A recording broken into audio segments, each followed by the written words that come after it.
This is how I made this cedar planter box.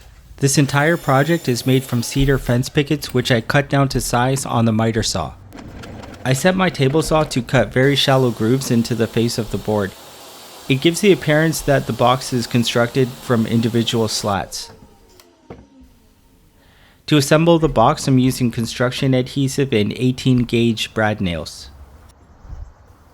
For this, I'm just using regular butt joints.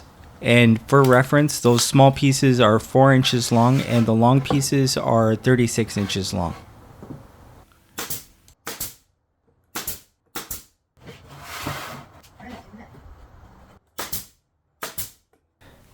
I didn't shoot some of the brad nails in deep enough, so I'm just tapping them in here.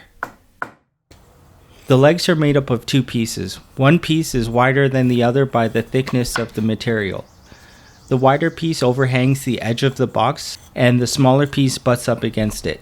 So I'm just laying down a bead of construction adhesive, and then this is the wider piece, and this overhangs the edge of the box, and then the smaller piece butts up underneath it.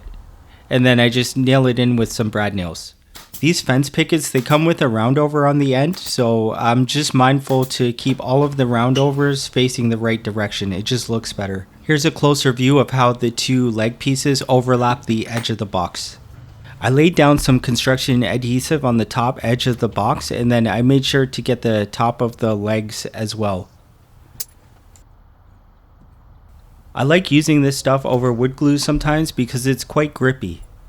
When I lay down the trim pieces, the construction adhesive holds it into place, but you can still adjust it for a good 10-15 minutes, which is really convenient when you're working with miters. For me, miter trim pieces always take a bit of finessing, so I usually cut it a bit bigger than I know I'm going to need it, and then when I'm assembling, I'll trim it down to size to make it perfect.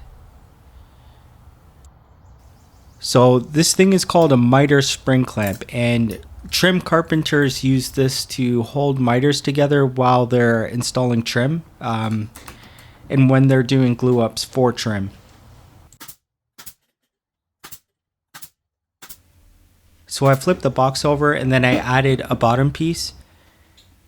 This doesn't need to be perfect at all. It's good if there's a gap somewhere along the bottom so that water can flow through.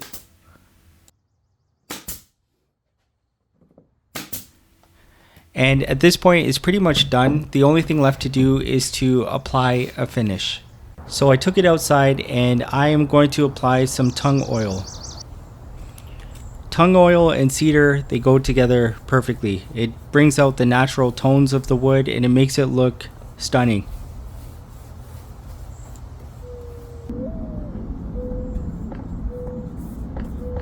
So the tung oil brings out a natural warmth to the wood. You can see some ambers, some reds, some browns. They look a lot more highlighted. I'm going to get some good use out of this piece. I really like it. I'll update you in a few years to show you how it holds up over time.